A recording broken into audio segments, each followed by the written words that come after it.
Oh, thank you. Thank you so much, you guys, for coming here, and you and online. Um, so yeah, I'm Sinomar, Fonseca. I think everyone here knows. And I try to prepare this presentation more in the DCD dimension. Was in doubt, like rushing myself more dissertation style, but yeah, let's see what I have here. So it's good. Are you hearing? Good? Okay. The title for today, the presentation, it's strategies of indigenous people mobilization in the face of infrastructure projects in the Brazilian Amazon.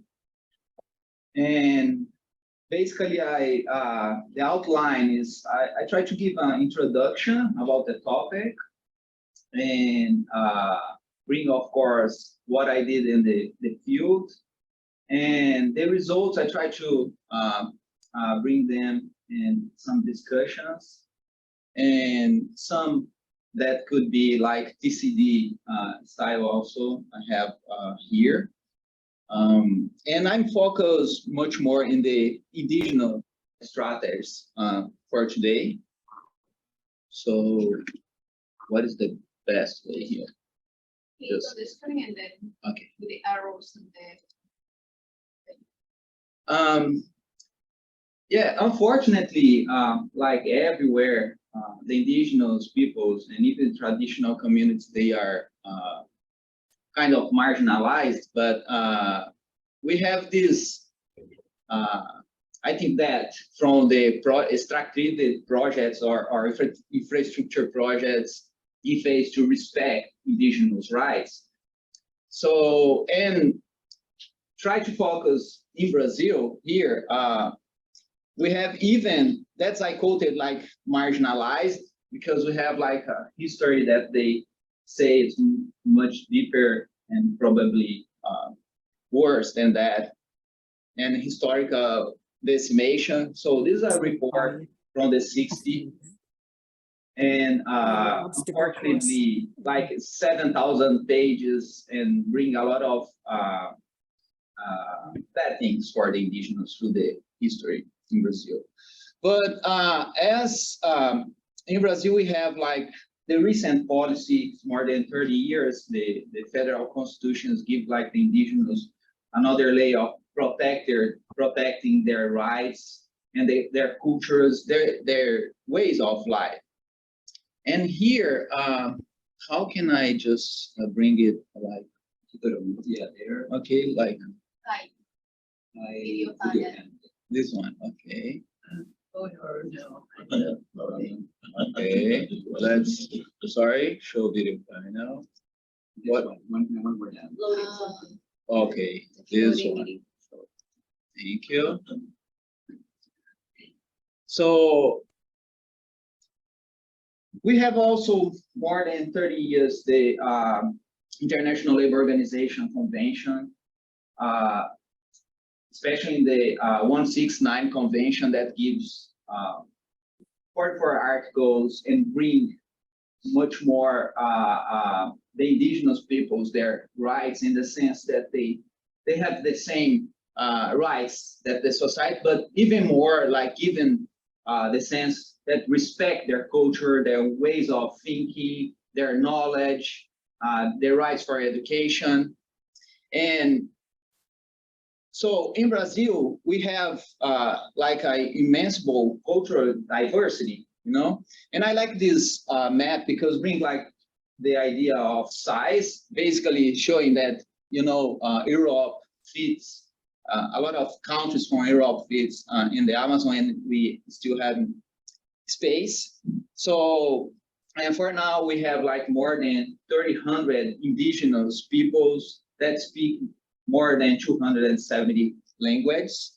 So in Brazil, this data is from 2021, that we have 424 indigenous lands. So it didn't change because, you know, the situation in our country about the indigenous. and the environmental affairs wasn't good, and I think now it's kind of improving and get better. So saying that, I bring here the contest part of that guide my research, and two articles are interesting. A discussion from the International Labor Organizations. One is that the governments should respect and in the whole sense the indigenous people's rights, and the other one it's the idea, the seventh one, they have like the same rights to be consulted and give their voice for infrastructure and development projects.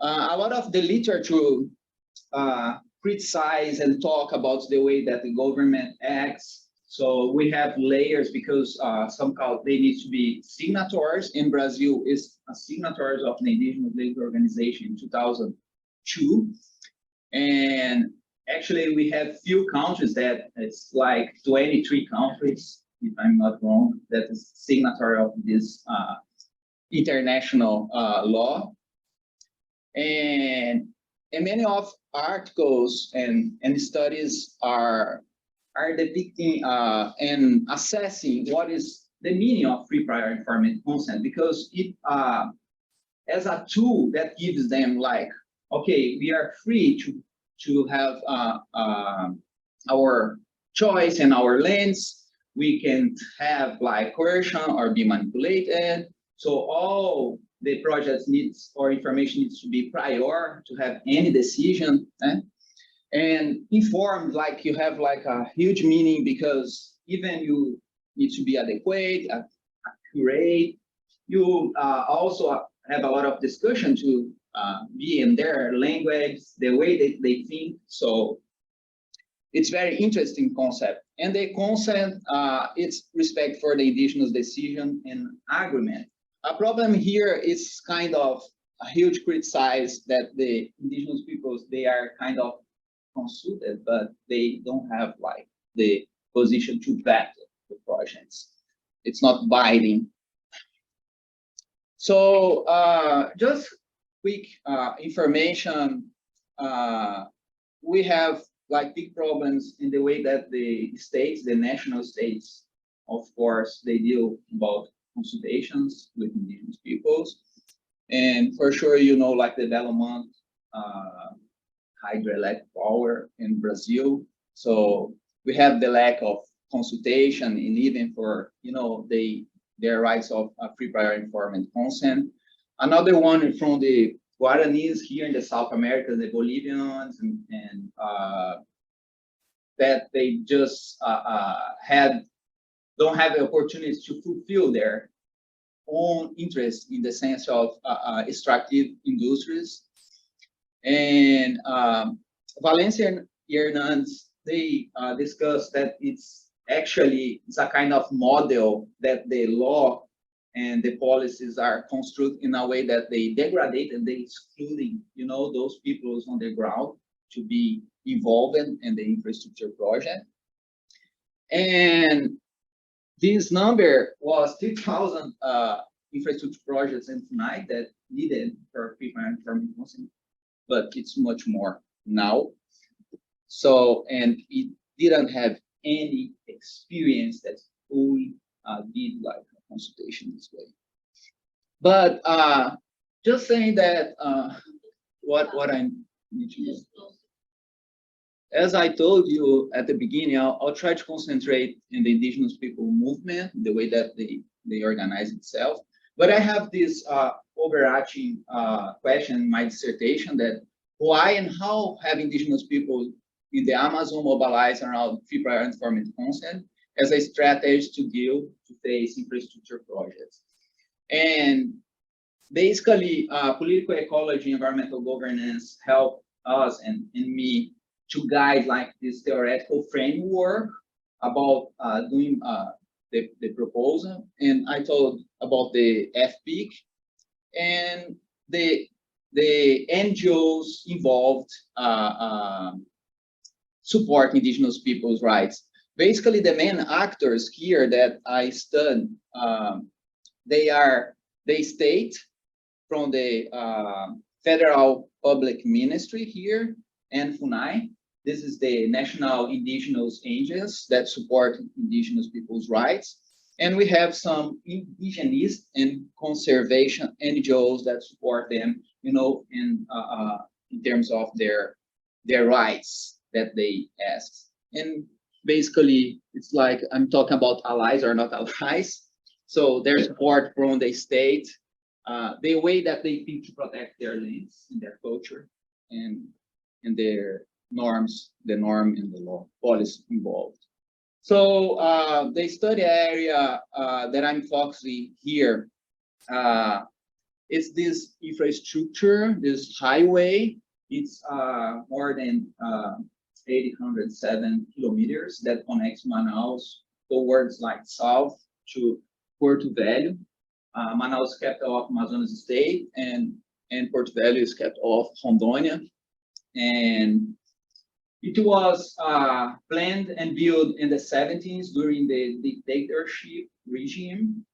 So it exists, but the paving part just as close to Maitá here in this part, and Manaus until the middle here. So there's a middle stretch that needs like all the license process that's run from the 2000, especially 2005 and 6, but it came like strong in the Bolsonaro administration because his promise to pave and connect like the south part of Amazon or south or Brazil to the north region. And basically here is like a huge area of indigenous lands and protect areas. So basically I visit these two indigenous lands. I'll say more about them. One is from the river access here, this Ipixuna, and the other you can see it's like access by the Transamazônica road, highway. So this, I don't know. So this is the one of the situations for the comparisons and discussion in my work. So, and who are the Parintins people? So basically, they are in the Tupi-Guarani trunk. They call them Kawahiwa. And I just play some other ethnical groups here, like the Juma, Urewawau, and Jiahui, Tenharim. So they speak the same language. They just have like the dialect difference. And basically the origin them, they are called like warriors, and they were pacified like 1 century ago, so 100 years ago. And they came from this region that they call central, I think it's the same area of the Xingu today, and they were like struggling or fighting with, especially the Mundurucus. So, okay, but this is another story, but you can see here like one of the areas of pacification. And this is an expedition from Philadelphia that they went there and to see the indigenous. So here you can see Ipixuna that have this river access, and the environmental license for paving the BR 319, they are in the indirect impact, and the 9 de Janeiro are in the direct impact. What basically have here, I didn't bring like the buffer. The Brazilian law says that 40 kilometers buffer around the infrastructure, all that areas that fit in this buffer needs to be consulted, needs to participate in the license process. It's interesting that here you can see that these people, especially the indigenous that live in the Ipixuna, they ask for it and then mobilize to stay in the environmental license process. So, and I'm not go into this the license process because I think it's a lot of information, but basically they have a component that called indigenous component that they need to fit that requirement to have the all the requirements in the license process. That's offered for the National Department of Transportation and the National Environmental Agents. Yeah, they are the main like kind of parts of the government and the state like carry on the license process. So, and a huge problem here that those other works like Fernside and Leandro Ferreira is saying that probably you have the impact, it's longer until more than 100 kilometers, impact more than 63 indigenous lands that should be consulted. But for the government in the 40-kilometer buffers, it's less than 10 indigenous lands. So I want to bring some of the context. So basically it's like from the Canavial, the Ipixuna part.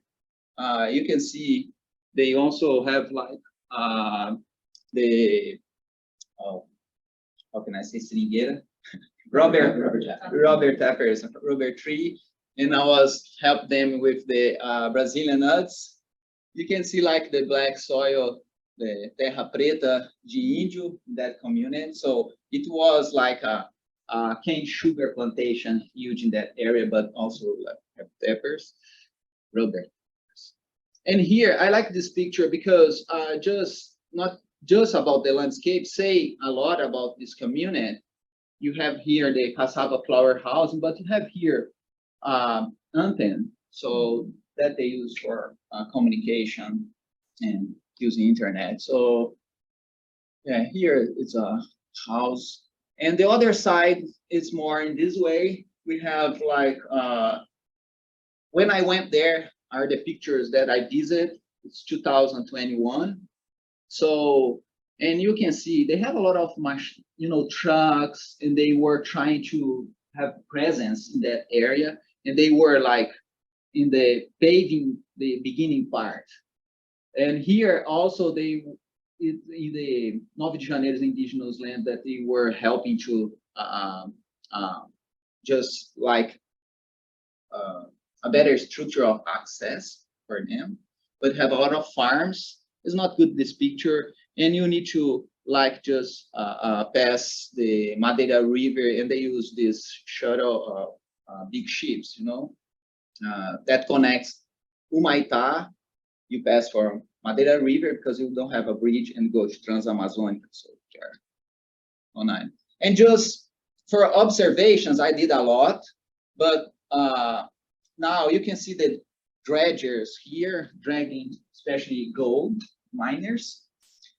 And I saw a lot in a space of like 100 kilometers, probably around 300 or more, those houses. It's kind of another kind of economy there. It's not as my proposal to do that, but I saw that, that emerge in our study. And even for this silo, so basically they have like a big silo that they transport by ship to go to another country. So basically down to Madeira, Amazonas, and exportation of our primary products, especially soja.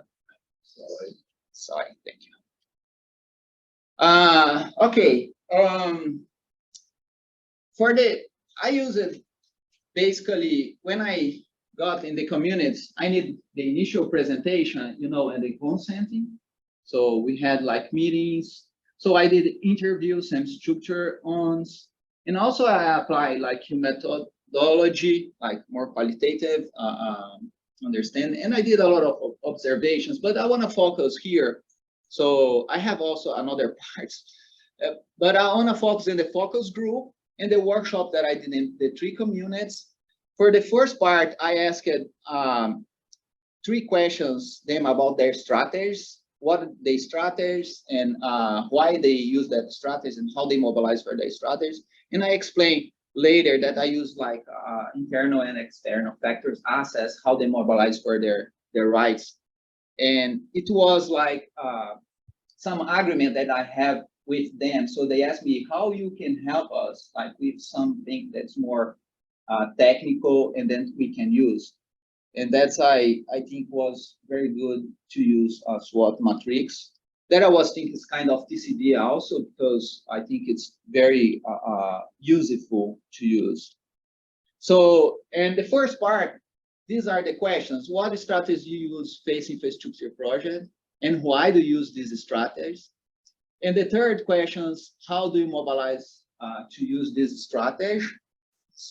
And I address this first. In the second part of this presentation, I address the internal and external factors involved in how they mobilize the strategy. Basically, the workshops was the sequence, and I asked them, okay, how you analyze your factors, internal factors? What is strengths? What is weakness for you? But at the same time, how you see like opportunities and challenge. And I think like this idea of their perceptions fit very well here. And participating in total 23 indigenous peoples, leaders, chiefs, teachers, and environmental agents, so and other locals. I have more than 10 hours of recording, so it was amazing. I like it a lot. So the analysis that I use first like a descriptive analysis that helped me a lot with the information. After that, I code process, and I got this dimension very inductively, but it's very useful for me the way that I perceived and got the information, the results. I did comparison between aldeias, that the community, indigenous communities, and even indigenous lands. And I use here the conservation measures partnership. If you remember, this like a group of organizations, special conservation organizations, that all together have a set of actions that use it to evaluate another project. So basically, they evaluate a lot more than 100 projects to got like this framework. And I'm using the revised one. I explained that. And here, I like it. This is a researcher. I have talked with Steve, and he's, hey, come here. But I take the risk to bring this analysis because I think was interesting. Basically, Paul Elliott Little was saying he's using ethnography for political ecology, but at the same time he was discussing how the way like indigenous mobilize themselves is different than like disciplinar. It's like multidisciplinar, and they have like the set of way to organize in the way that they act. It's not like new concept. I have another like from 2000 that I just remember her name, Edna Castro. She was saying a lot about like the way that the indigenous organize, and they don't separate things, no, like more aggregate way to think. But here I did like, okay, I asked it for the strategies, the first part. Okay, what that strategies interact, what scale, and what scale is employed, that strategy, and I asked for the articulation, the way, the scale of the articulation. And I explain better, I think, later. So basically, I will explain to you, the results is for the 3 questions. Okay, what are the strategies? So, and they say, I will explain to one, because I was thinking how I can present for you as audience. And they say, okay, you use dialogue, you use capacity building, we do vigilance, we do communication, we organize for our, like defend our rights, even using technological tools. And you can see here that 1, 2, and 3, it's kind of the same way. So basically, I got like these 18 strategies, but in my analysis, I got later, I can say, but here to give an example. For example, they say, the description is, dialogue is strategy related to talk and conversation to share information associated with rights and infrastructure. Sorry for the English, it's all my fault, okay? But the quotation, I think, is good. Even with different opinions, it is through the dialogue that we seek consensus to choose the best understanding to defend our rights. So the capacity building. So it's in certain way obtained. No, training, knowledge, education, all these are involved. And we need to understand what we have and what we can do to defend our territory. It takes knowledge to defend the indigenous territory. So this is another example from them.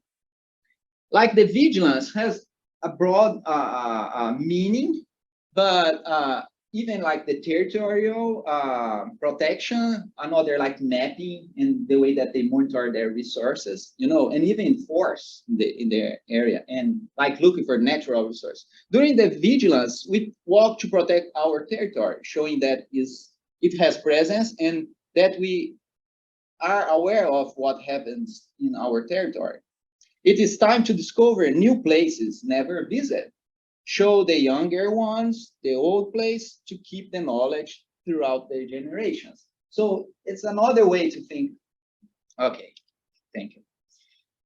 And what I did from that 18 strategies, I got like 11 because some of them is the same. You can see like Canavial, Traíra, and Pupunha. So the first one, dialogue, is related to that. So basically local participation engagement that they have. So the second one is about capacity building, you know, creating like collective and individual ones. And so on, like territorial vigilance, mapping of natural resources. So that's I identify. So even implementation of, sorry for that, but this is like their management plans, implementation of the actions that is in the management plans. And they use like communication via virtual platform. This is, I think the translate's not good, but they say, we get knowledge, try to obtain that like in an active way, and you just share. So it's another way to get knowledge. And they talk about like the agroforest systems and use some softwares and applications. And even the consultation protocol. My hypothesis before was probably they will talk more about the consultation protocol, but they talk about many other strategies. And you can see here that I realized that no makes sense like separate them because they just emphasize, because here in the Canavial, they just said only that workshop said about the communication. And Pupunha just said about like, we do like this getting knowledge, and you can see like even agroforest production that they say, this is our sustenance. So was in Traíra, but I visited the other aldeias and I saw there, you know, like SAF is their agroforest system. And here that I said first, helping me about the dimension. And I say, okay, this is like local mobilization. This is capacity building. This is a territory enforcement. And I just like use that one dimension, food security. So they talk about, oh, this is our sustenance. Yeah? And you can see here, and even for the protocol, I quoted rights. Of course, have many details, but I can't like deliver everything. And they said, okay, the mobilization was a question. They just like talked. They didn't separate. And I think every workshop said almost the same. And I did this description. So, and just again, like the mobilization, they said, okay, it's kind of different than the strategy, but it involved like engagement of the day in different types of events. So they are talking about like engage people. And here for the formal and institutional support, they say, okay, we have like partners, mainly for the public minister, Ministério Público. So to support our requirements in a formal way. And they have like others that they rely on, especially other NGOs. But also they have like, they integrate with another ethnical groups, like that intercultural integration. Here about the partnerships, and they had like some kind of legal advice and juridical one. And they repeat, okay, we mobilize also for virtual environment, WhatsApp, internet, you know, Facebook. But one that's totally different, they have like this political manifestation, national scale. All those workshops said, okay, we go to Brasilia, that's Brazilian capital. We got another movements. So like, for example, to manifestate against the marco temporal, that's like a big project of law that they try to basically deny the rights, the historical rights of indigenous peoples in Brazil. And I basically got this idea. So, okay, they think in an aggregate way of their strategies. And when I thought about the mobilization, I just like, okay, what is the formal institutional support like the math, you know? Okay, it's about of rights. And local engagement that they say they do, mobilization, it's about like the local mobilization strategies, local participation, and so on, like intercultural integration. It's about the knowledge exchange, but also has some kind of collaboration that I call for partnership, and the virtual environment communication, and the juridical advice, like kind of getting knowledge about the law and the policy. So I was thinking, I don't know yet how we solve that, but it's like all integrate. That's their strategies. So this one I couldn't fit in any. So, and you can see those ones seems like support. And that's good because when we look for the conservation actions classification and try to code them, you know, the strategies and mobilization together, you can see that they have this it's about land management here. That's kind of stress reduction action. They have this part that's talk about behavior change, even like, you know, communication. We have something like non-criminal legal actions that free by informed consent could be someone, even for the enable conditions here, like law. So in the enable conditions that we have in this classification was those 5 other ones that comes like conservation planning or legal or policy frameworks, research, education, you can see, and they have like different, you know, inside even institutional development. So what I got was here, basically we have like those ones that, as I said, in that like kind of beehive organization. So you have territorial vigilance, mapping of natural resource, and the stress reduction, for example, and even the enabling conditions. But I was expecting about behavior, but it appears much more in the sense using of the conservation measurement, the CMPs, appears here in communication of virtual platform and their agroforest production. And for the mobilization, you can see that you don't see like the stress reduction or land management, for example, but you can see more that the virtual environment, political manifestation, and even formal and institutional support, they go for this kind of change behavior. And here, all the enable conditions. And I think it's interesting to see the way that appeared. So basically, I'm called here for the mobilization, the square, green ones. And those red ones, you can see they are very spread. You can see the implication of CMPs for using as a framework and back the strategies and include better than when I fit like mobilization strategies. I couldn't see like lack of knowledge, lack of knowledge sharing. I tried to find. So that's what I was saying, like they cover all CMPs when the indigenous strategies and mobilization.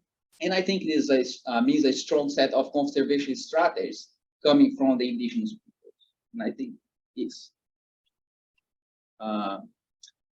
okay. For that part that I saw, that I asked for the local, different scales, local, regional, national, and international, I just asked them where you employ these strategies, what is scale employ, what is the interaction that happens, and the articulation. Basically, what happens, I could expect like some different strategies that they just jump, instead they can go to local to international, because some indigenous groups, they mobilize or have strategies that they have collaborations in another scales. But you can see here, like these 3 kinds that comes from local, each one, yeah. This one Of course, this is like the territorial part, you know, the land management. Here, you can see more this part is local and regional scale that happens those strategies, even consultation protocol. So they are not like going to internationally, and that's I couldn't see. But you can see that the cooperation and of course, the virtual platforms using of virtual platforms or communication strategies in this way can go internationally. And even for getting knowledge, they have like partnerships even from here, GIA, yeah, they participate. And they have another in California, for example, and they have another ways to like exchange, interact. Oh, sorry. Said that, I think it's like I said about that, the local one to other scales, and help to understand, you know, that the level is employed, that the strategies. And the articulation, in case of the mobilization, you can see it's a little different here. And again, they mobilize like locally. They have this more regional, formal institutional support, and even like the juridical advice. But they have like political manifestation, and then intercultural integration. They go to the national to regional. This this from national to international, like this use of virtual environment and partnerships. And for me, this is very interesting because it talks a lot about how important it's partnership. So when you got like the three frameworks, I need to do it better, but I hope I make like some sense for you. So you have like different 5 ones are kind of articulation, and I think I said that, and I think it's useful for later from my work here, talk about like governance, political ecology, and like kind of triangulate with another results. So saying that, for the second part, I asked them, okay, I had the same questions there, how you mobilize to defend your rights facing infrastructure projects. And basically, I asked them in the internal factors here, like strengths, weakness, that they could like look for themselves and see, okay, what we have that strength, what is weakness, and look for opportunities and challenges in the that they don't have, okay, they don't have like way to control, yeah. So, and I involved in this analysis, like describe the meaning of each factor, identify the specific characteristics of the factor. I grouped the factors in dimension again that helped me a lot. And also I compared, did comparisons in frequency and relative frequency. And I prioritized some specific topics at the final. Sorry for the Portuguese, but I'll explain that each community in each workshop brought those kind of statements. So, and I'm using here like the Fortalezas as an example. You can see the others, aldeias, workshops that I did. What I did here to explain to you. So, okay, we think that our territory, demarcate and homologate, is a strength. We think that the law that we have in the constitutions is a strength. So, and they talk about like the culture, the knowledge, their native language, they're united, the way that the local organizations, they are cohesive. And I get the meaning here that I think I don't need to like go through, but you have specific topics. Again, probably I need to adequate the English here, but like about the demarcated territories is a legal right, and this is a right. They have the constitutional right, because they talk about the indigenous law. They say that it's a strength, and they have their rights. But here, I said, okay, this is a kind of social and cultural dimension, because they are talking about culture, tradition, their knowledge, their language, and you can see the dimensions here about the strength. And even like the environmental part, they say, okay, our natural resources is very strong to us. Yeah? And sorry, because I didn't know how to like bring to you a better way to inform, but you can see here, this is the frequency. You can compare for each one of the aldeias. but they cite more. I just use like, that they cite more to the less. So social culture, local organization, rights, environmental, giving this idea of see what is more important. And if you can see that some workshops have specific, like management from Pupunha. So, and here is a kind of compare like in 100%, like a percentage, and you can see how they weigh that they value like their strengths in between them. So saying that, it just changed. You can see that they talk about like social cultural, local organization rights, and environmental parties, strengths. But the weaknesses, like management, we are weak. They just say like political part, even educational, that I specify more like school, and here like training, more capacity building. So they just like, okay, this is what you have. And I don't know, it's that way. We just download. And here, can I just like put this? Again, I just want to like visualize all together. You can see like the social cultural part is combined, aggregate. It's like the most one that they value as a strength, local organization, rights. And here you can see like, okay, management, that one that I showed you. And each one has like this specific meaning, even that we were talking, you can see here, the green one, it's like repetition for each one, like, okay, our native language is strong. And here it appears like in two, like not natural resources, local organization, even like the handcrafting production.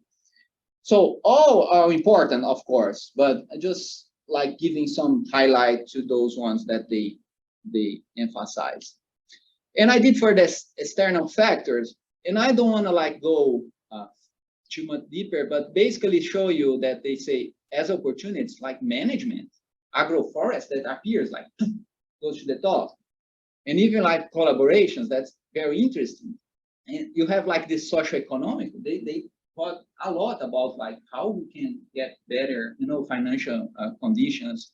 So, and appears even like health and the opportunities that they are taught. And the challenge, when you talk about the challenge, look, you have the environmental part. So basically it shows about like deforestation, the illegal logging, illegal fishing, all the holdings that I have. So, and even for discrimination and races, they are just like, okay, it could be like a challenge for us, because the way that people just talk with us, the way that they talk about that, just because we are indigenous. So, and here is kind of TCD because I try to, I don't want to focus in the Portuguese, but saying the predictability versus anticipation. I'm just saying it's more accessible to them, understand their internal factors, of course, and even opportunities because they can focus and say, okay, we can have, but we can like just pick someone.